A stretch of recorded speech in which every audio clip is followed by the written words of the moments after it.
smell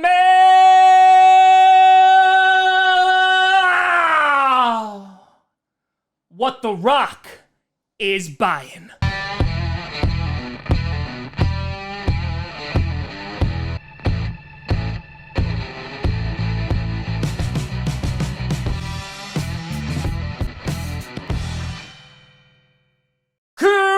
Grossi Packer Nation. Welcome to an episode of Packcast, the podcast where you don't have to be a Packers fan, but it sure does help. I'm your host, Tom. It doesn't matter what your name is, Grossi.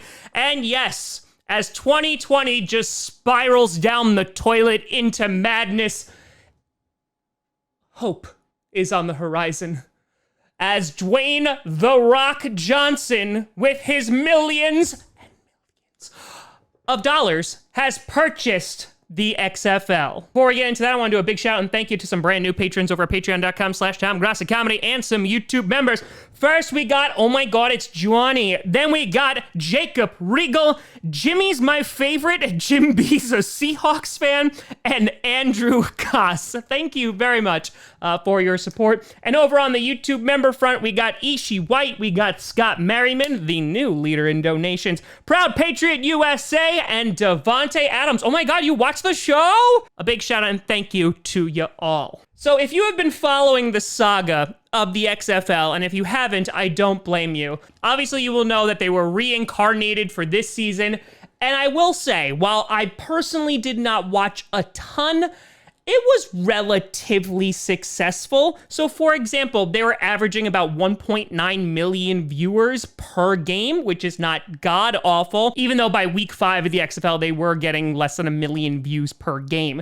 But they had grossed $20 million in revenue, so there was some perks, and they were projecting over $40 million in revenue for that 10-week season. And then, just like everything in life, COVID happened and decided to shut it all down. So the XFL filed for bankruptcy on April 13th, and they went up for sale. What was interesting was Vince McMahon, who had sunk $200 million into this second iteration of the XFL, thought about bidding on it and then was like, you know what, third time is probably not the charm. I'm not going to do that. But what was interesting about this is when it was up for sale, how it was being advertised was that it could transition for the 2021 season into a bubble because of the COVID pandemic, maybe potentially making it a little bit more attractive to buyers. And so with that, it was announced today that Dwayne "The Rock" Johnson, along with Redbird Capital, purchased the XFL for $15 million.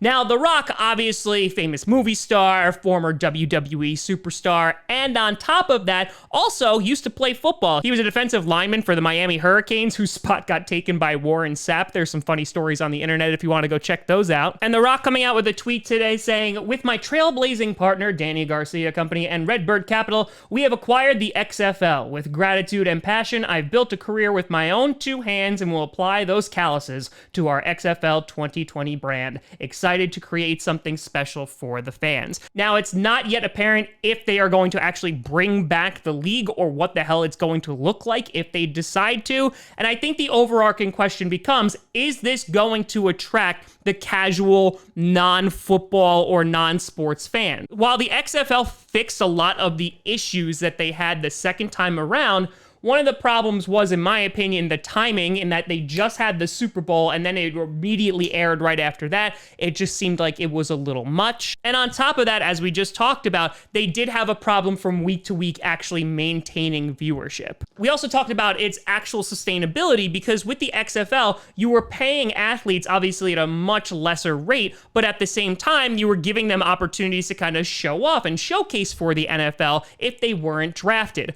Now, the problem is that eventually there would be an exodus of talent, because if a player did really, really well in the XFL, they would just get poached by the NFL, where they're going to throw millions of dollars at them. And of course, they're going to be like, deuces, we're going to leave. And while the NFL is most likely not going to have like a minor league, honestly, I don't know what place the XFL has. I don't know if they're going to go like with super duper gimmicks like they did the first time around, and maybe that's how The Rock is going to attract more viewership.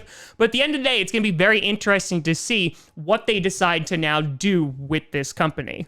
The Rock, obviously a major star, not only from wrestling, but on top of that, also is a huge box office hit. So he will have eyes on him, and I imagine that the first week, if they decide to revive the XFL, it's going to do really well. The question is, can they bring those people back week after week after week? So with that, we shall wait and see. While I don't think the XFL will ever become an actual competitor to the NFL to replace it, even though how many people complain and moan about it, it's still the NFL, which is worth billions and billions of dollars. It's going to be tough for the XFL to actually build up and compete with them. But again, maybe that's not their goal. Maybe they're just trying to take a little chunk of the space. But let me know what you think down in the comments below. Do you think that the XFL could ever be successful? I think with The Rock as a part owner, it is in good hands. It'll just be interesting to see what they do with it. Let me know what you think. You can always find me at TomGrossiComedy.com or at TomGrossiComedy on all social media. See down below. Check out podcasts on SoundCloud, iTunes, Google Play Music, Spotify, and of course YouTube. And a big shout and thank you to all the patrons over at patreon.com/TomGrossiComedy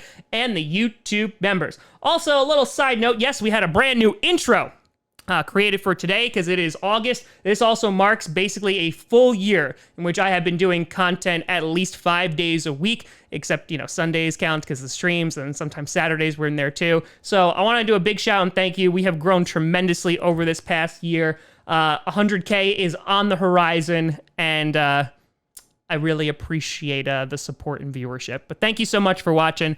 We do have Madden Monday tonight, so I will see you tonight. I'm Tom Grossi. And as always, go Bag Go.